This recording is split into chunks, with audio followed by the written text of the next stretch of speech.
이 동물을 이제 이런 미니어처 세트 위에서 연기해! 라고 한 다음에 찍었죠. 출연료는 해바라기 씨. 안녕하세요, 팥빙 수의사입니다. 저는 작은 동물만을 진료하는 닥터미니 전문병원에서 개, 고양이를 치료하지 않고 팥빙수만큼 작은 동물만을 진료합니다.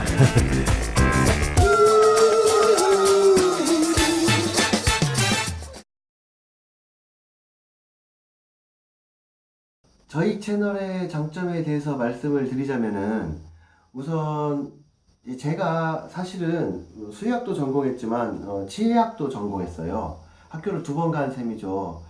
이제 저도 사실은 이렇게 사람에 관련된 인의라고 하죠. 의학을 배우면은 뭔가 이렇게 수의학과 많이 다르고 깊어질 줄 알았어요. 근데 생각보다 수의학이 굉장히 더 방대했어요. 그 학문의 분량 자체가. 그리고 이제 깊게 공부하기로 마음을 먹으면은, 물론 깊은 것은 인의가 더 깊습니다. 사람만 다르기 때문에. 근데 수의학의 장점은 뭐냐면요, 한번 생각을 해보세요. 사람은 어떤 질병을 치료하잖아요. 웬만하면은 달 단위로 걸립니다. 한 달, 2달, 3달이 걸려야지 이렇게 하니까 나았구나라는 데이터를, 진료 케이스를 얻을 수 있어요. 근데 사람은 수명이 예를 들어 100년이라면 하늘다람쥐는 13년, 15년 정도 되잖아요. 사람보다 거의 뭐 8배 정도 이제 빠릅니다. 그 대사 속도가. 그래서 하늘다람쥐는 오늘 약을 주면은 이틀 뒤에 나왔어요. 이런 경우가 많아요. 그리고 이제 저한테 오는 하늘다람쥐 진료 케이스가 굉장히 많다 보니까 제가 이제 굉장히 빠른 속도로 데이터를 여러분 얻을 수 있었어요. 그리고 이게 좋다, 이게 나쁘다 하는 거를 이제 인간과 유전자 그런성이 굉장히 일치율이 높은 하늘다람쥐 덕에 굉장히 많이 구했습니다. 그래서 여러분들한테 이제 훨씬 빠르고 정확한 그 최신의 의료 정보를 제가 드릴 수 있다라는 장점이 있고요. 또 제가 이 말씀을 드릴까 말까 조금 망설이긴 했는데, 사실 제가 영화 감독 출신이었습니다. 예, 동물로 영화를 만들었어요. 저는 사람으로 영화를 만든 게 아니라 이 동물을 이제 이런 미니어처 세트 위에서 연기해! 라고 한 다음에 찍었죠. 출연료는 해바라기 씨. 출연료는 이제 저희 동물이니까 제가 그때 출연했던 하늘다람쥐를 지금도 키우고 있어요. 걔네들이 쿵이 쾅이입니다. 그래서 이제 그렇게 동물 가지고 영화를 찍으면서 영상에 대한 이해가 좀 이제 보통 의사들보다 좀 많죠. 그래서 여러분들한테 설명을 할 때, 이거는 이렇게 영상으로 설명하면 좋겠다라는 연출을 제가 좀 더 잘할 수 있는 장점이 있기 때문에 여러분들한테 같은 사실도 조금 더 쉽게 설명할 수 있어요. 이게 바로 팥빙 수의사의 장점입니다.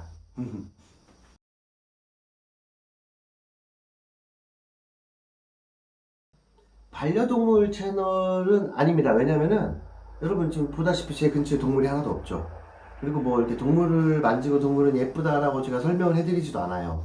저는 오로지 이 의료 정보, 그러니까 반려동물에도 몸에 좋고 사람에도 몸에 좋은 이 공통 분모인 의료 정보에 대해서 여러분들에게 전달해 드리려고 하는 겁니다. 그 이유가 뭐냐면요, 여러분 사람하고 원숭이가 유전자가 많이 비슷할까요? 사람하고 설치류가 더 유전자가 부합할까요?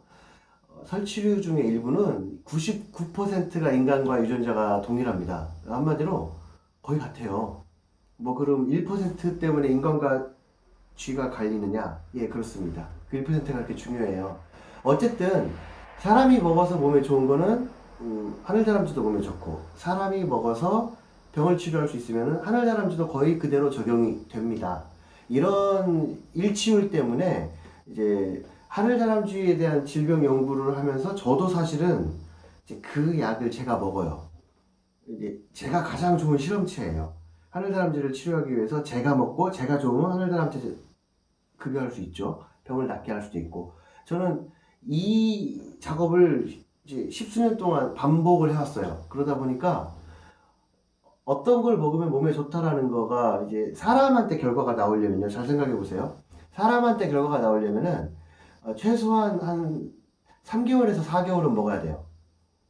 3개월에서 4개월을 먹어야 되는데, 하늘다람쥐 같은 경우에는요, 이제 수명이 15년이잖아요. 13년에서 15년.